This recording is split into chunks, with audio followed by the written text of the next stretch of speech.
Bonjour à tous, je suis Florence, énergéticienne et praticienne en hypnose transpersonnelle, qu'on appelle aussi hypnose spirituelle ou régressive, et je vous souhaite la bienvenue sur mon podcast Flow de l'âme. Alors ce podcast, j'ai envie que ce soit un peu comme une soirée entre amis où on papote, où je vous livre mes questionnements, mes réflexions, en vous partageant ce que j'ai pu comprendre au travers de mes lectures, de ma vie perso et puis également de ma vie pro avec mes séances d'hypnose transpersonnelle. Je vais y parler de sujets qui tournent autour de la spiritualité, du développement personnel et je vais essayer de le faire avec humour, légèreté et simplicité. Alors si ça vous tente, prenez une bonne tasse de thé ou un petit verre de vin et c'est parti, papotons! Bonjour et bienvenue dans ce nouvel épisode. Aujourd'hui, j'aimerais vous parler de quelque chose qui touche bon nombre d'entre nous. Je veux vous parler du mal-être en général, de la déprime, de la dépression, essayer de comprendre pourquoi nous allons mal et peut-être tenter de trouver des solutions pour s'en sortir. Ce week-end, j'étais chez des amis qui sont jeunes, ils ont entre 30 et 40 ans, et on parlait justement de ce sujet. Et quand on discute avec des amis, sa famille, ses collègues, ou avec des personnes avec lesquelles on se sent suffisamment en confiance pour se livrer, pour parler, on constate assez rapidement que beaucoup d'entre nous n'allons pas super bien. Ça peut être passager ou à l'inverse bien ancré, ça peut être de l'angoisse, du stress, de la peur, de la tristesse, de la déprime ou de la dépression, peu importe, mais nous n'allons pas super bien. Avant d'aller plus loin, je voudrais juste faire un point justement sur la déprime et la dépression parce qu'il y a une réelle différence entre les deux. La déprime, c'est un état passager et plutôt sain. C'est notre capacité à gérer nos émotions ou les épreuves plus ou moins difficiles qu'on traverse. C'est le reflet de notre état d'esprit, notre mood du moment. Et c'est souvent une accumulation de petites merdes, on va dire. On tient bon, et puis au bout d'un moment, on lâche et on se dit « Waouh, j'en ai marre là !» Et du coup, on a une baisse de morale, une baisse d'énergie, on a un petit coup de blues. Et c'est normal. C'est même indispensable de la laisser s'exprimer. C'est une façon de décompresser et c'est très bien. La plupart du temps, ça dure quelques jours et puis hop, ça repart. La dépression, en revanche, c'est une maladie. Une maladie psychique. Alors qu'en déprime, on a envie de rester sous la couette le dimanche à regarder des séries en mangeant des glaces pour se réconforter, en dépression, on est incapable de se lever. C'est plus une question d'envie, on en est incapable. On est triste en permanence, plus rien n'a d'intérêt, on dort beaucoup tout en étant fatigué, on n'a plus du tout d'énergie, on a une baisse de la concentration, tout nous semble fade, nul, on perd l'estime de soi et on culpabilise parce qu'on aimerait aller mieux mais on n'y arrive pas et c'est un cercle infernal qui peut durer très longtemps avec des idées suicidaires tellement c'est insupportable. Donc là je parle pour les cas bien évidemment les plus graves. Et dans ce cas, une prise en charge psychologique et médicamenteuse est indispensable. Quand on arrive à une dépression, en fait, c'est que on a passé notre temps à mettre des stratégies de compensation en place face à nos peurs, nos angoisses, nos fausses croyances, nos blessures. Et on n'a pas écouté les signaux d'alerte, on ne s'est pas écouté. On n'est pas resté sous la couette justement le dimanche à regarder des séries, on a continué coûte que coûte. Et puis un jour, on n'a plus assez d'énergie pour continuer à mettre en place ces stratégies, on n'a plus d'énergie, on est au bout du bout, et là, c'est la dépression. Tout relâche brutalement. Alors ce week-end, quand on parlait de la dépression justement, ou de ce mal-être qui semble prendre beaucoup d'ampleur, l'un de mes amis disait que quand il en parlait avec ses parents, qui ont mon âge du coup, il disait que notre génération, ma génération et encore plus celle d'avant, on se posait pas de question de savoir si on allait bien ou pas. Ou en tout cas, on n'en parlait pas. On essaie, on allait à l'école, ou pas, pour les générations d'avant d'ailleurs, et puis on allait bosser, on faisait notre carrière dans la même entreprise, et puis arrivé à la retraite, si on avait de la chance d'être encore en vie, on essayait d'en profiter un peu. Ce qui est vrai, on se posait pas de questions. Pour autant, cet état dépressif existait déjà.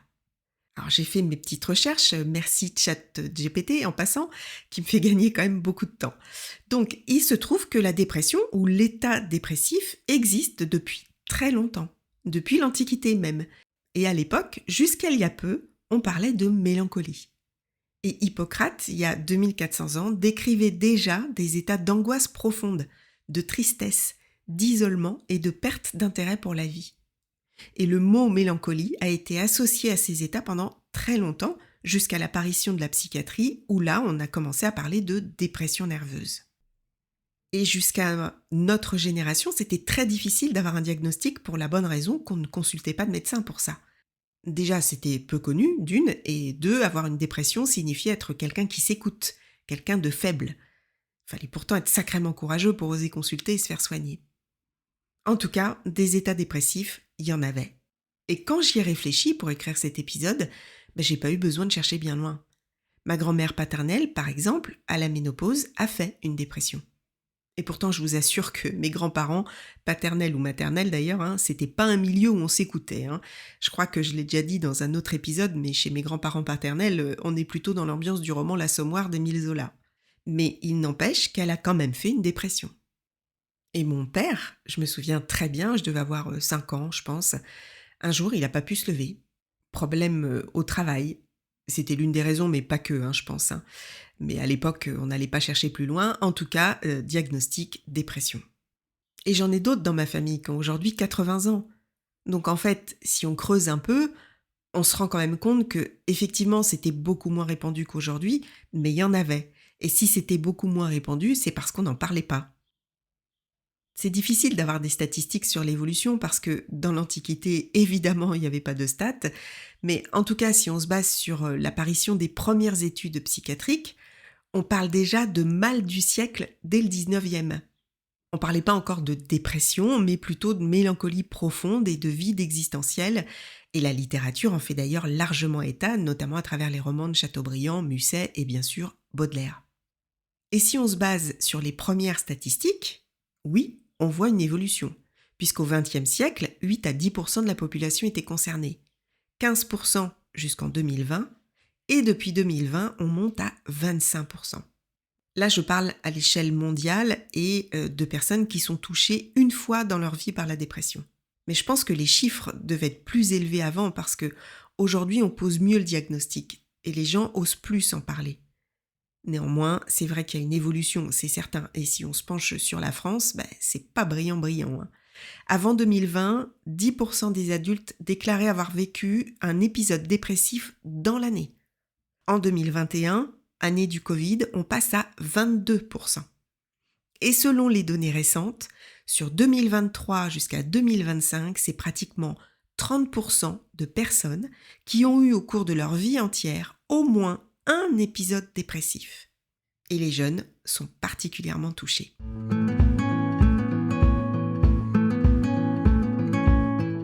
Alors les raisons, elles sont multiples, et même sans aller jusqu'à la dépression d'ailleurs. Pourquoi on va mal ? Pourquoi on a parfois des poussées d'angoisse qui viennent d'on ne sait où ? Le climat mondial déjà.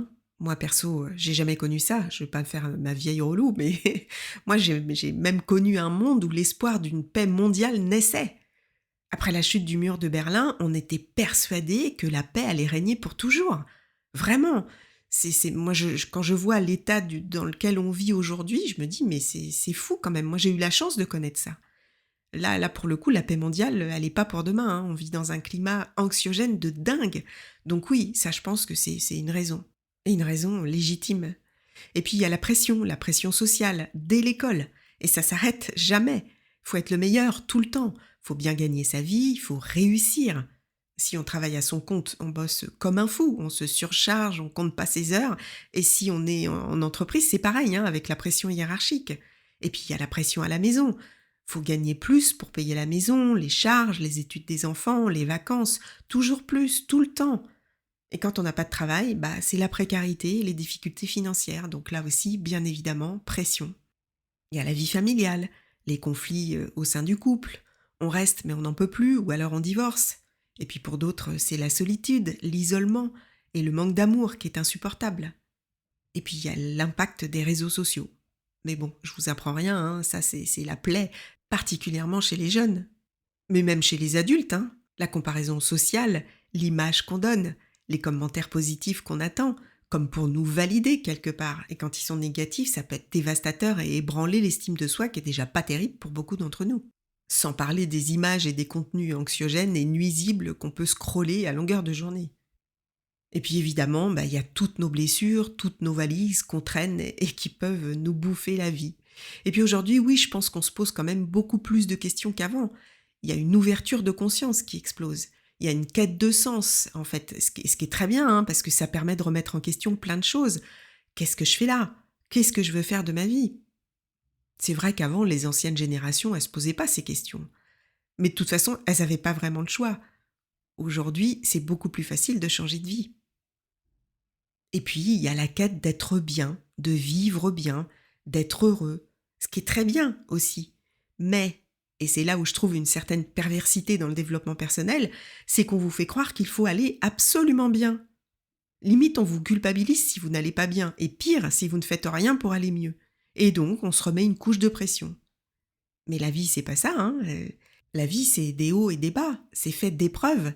Et si on parle au niveau de l'âme, c'est elle qui a choisi ces épreuves pour expérimenter. J'en ai déjà parlé dans l'épisode sur le bonheur, mais c'est important de le rappeler, la vie n'est pas facile. Elle est même pour certains très difficile. Et c'est pas une question de confort, d'argent ou de matériel, même si ça peut en faire partie, mais c'est pas que ça.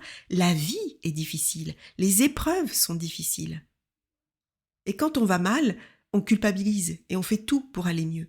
Mais du coup, on remet des stratégies en place. Et ça va mieux un moment, mais ça revient.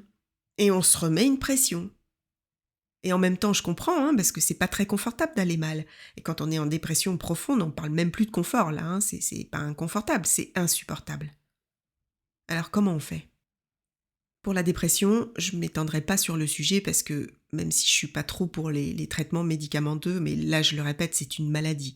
Donc, il n'y a pas débat, hein, il n'y a pas de quand on veut, on peut. Non, là, c'est médecin direct. Et puis, évidemment, un accompagnement par un pro de la santé mentale, psychiatrique ou psychothérapeute, peu importe. Et en soutien, bien sûr, on peut faire appel à des outils comme la sophrologie, l'hypnose, l'écoute thérapeutique, évidemment. Mais ça reste un soutien. Ça vient en complément. Vraiment. Je le répète, mais c'est une maladie, donc c'est médecin. Et puis, en dehors de la dépression, pour le reste, je vais répéter ce que je dis régulièrement. Vous avez des tas d'outils à disposition. Mais ces outils, à mon sens, doivent vous aider à comprendre pourquoi vous allez mal, pourquoi vous angoissez, vous avez peur, pourquoi vous mettez cette pression au travail, pourquoi vous répétez toujours les mêmes schémas. Ces outils doivent vous aider à en trouver l'origine. Et l'origine, il y en a plusieurs, et c'est souvent les mêmes, hein. Les blessures d'enfance, le transgénérationnel, les mémoires des vies antérieures, le karma. Et c'est vrai que tous ces outils, comme l'hypnose transpersonnelle, les constellations familiales, l'écoute thérapeutique ou même une thérapie classique, sont une aide réelle pour vous aider à comprendre et à trouver l'origine. Et là, vous allez me dire, et c'est ce qu'on me disait encore ce week-end et qu'on me demande souvent en consultation, ok, c'est bien gentil, je sais d'où ça vient, j'ai compris, mais qu'est-ce que j'en fais? J'ai compris que si je me mets de la pression dans mon travail, que je veux être le meilleur possible, c'est parce que je crois que c'est de cette façon que j'aurai la reconnaissance de mon père, par exemple. Ou j'ai compris que si je suis angoissée, c'est parce que je me sens pas en sécurité au sein de mon couple, mais que vivre seul m'effraie. Et j'ai compris que la peur de vivre seul vient de mon enfance parce que mon père a quitté ma mère quand j'étais petit et qu'elle ne s'en est jamais remise. Oui, j'ai compris. J'ai fait des thérapies, ça m'a fait du bien de comprendre, mais pour autant, je vais pas forcément mieux. Donc je fais quoi? Et là encore, c'est difficile. Et je le comprends parce que, en plus, vous avez des tas et des tas de thérapies à disposition. Il y en a même des nouvelles chaque jour qui vous promettent monts et merveilles, qui vous promettent d'aller bien en 2 ou 3 séances. Et c'est pas le cas. Et c'est pas suffisant. Et non. Et pourquoi? Parce que c'est à vous de vous responsabiliser. C'est à vous d'effectuer les changements. C'est à vous de choisir. Faites un état des lieux pour commencer. Dans quoi je me mets trop de pression? Qu'est-ce qui va pas dans ma vie? Et changez-le. Quand vous avez compris l'origine de vos blessures, acceptez-les, pardonnez, mettez-y de la lumière et de l'amour. Aimez-vous déjà, ça je pense que c'est la première des choses. Quand on s'aime assez, tout devient possible et beaucoup plus facile. Si je m'aime suffisamment, j'ai pas besoin de prouver aux autres que je suis aimable. Et j'ai plus besoin de me débattre à faire et encore faire, ni dans le je dois, j'ai juste à être. Donc oui, tous ces outils peuvent vous y aider, mais personne ne peut vous aimer à votre place. En séance d'hypnose, les questions que je pose en deuxième partie de séance à la conscience supérieure concernent les problèmes du consultant. Par exemple, une consultante ne comprenait pas pourquoi toutes ses relations amoureuses se terminaient mal. Dans une vie antérieure, elle était un homme incapable de s'engager. Et dans cette vie, son âme avait choisi d'expérimenter l'inverse. Et pour l'aider dans cette expérience, elle avait choisi une blessure d'enfance, la blessure du rejet, ce qui fait qu'elle choisissait, entre guillemets, des hommes qui finissaient par la rejeter alors qu'elle faisait tout son possible pour que ça dure. À la suite de la séance, elle avait trouvé l'origine et compris ses schémas. Elle allait déjà beaucoup mieux. Mais ensuite, elle pouvait se dire « Bon ok, j'ai compris, mais qu'est-ce que j'en fais ?» Là, elle avait 2 solutions.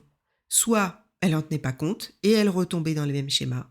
Soit elle intégrait ce qui avait été dit pendant la séance. Elle prenait du temps pour bien l'intégrer, bien le comprendre, de façon à ne pas se précipiter sur une future relation qui serait sans lendemain, mais à prendre le temps de s'aimer d'abord, elle. C'est à vous d'insuffler le changement. Si vous savez au fond de vous que votre job ne vous convient pas mais que vous ne changez pas, vous aurez toujours mal au ventre le dimanche soir. Si vous savez que votre couple vous étouffe, que vous vous sentez coincé ou enfermé, mais que vous restez parce que vous avez peur de partir, vous aurez toujours vos crises d'angoisse. Et je dis pas que c'est facile, c'est même super dur. Mais nous sommes aux commandes de notre vie. Nous en sommes les seuls responsables. Une thérapie, un outil, quel qu'il soit, vous donnera les clés, certes, mais ça ne peut fonctionner que si vous vous impliquez, que si vous commencez par apprendre à vous aimer. Et dès lors, vous pourrez changer ce qui ne va pas. Et ça peut prendre du temps. Parfois, on a l'impression de stagner. Et puis, en laissant le temps au temps, en suivant le mouvement de la vie, on finit, presque sans s'en rendre compte, par retrouver l'amour de soi. Alors oui, c'est difficile, mais croyez-moi, ça en vaut sacrément la peine.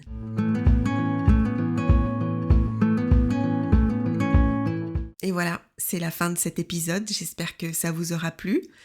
Je vous dis à la semaine prochaine pour la suite de mes aventures et dans 2 semaines pour un nouvel épisode avec un autre sujet. Et en attendant, comme d'habitude, prenez bien soin de vous, mais surtout, aimez-vous.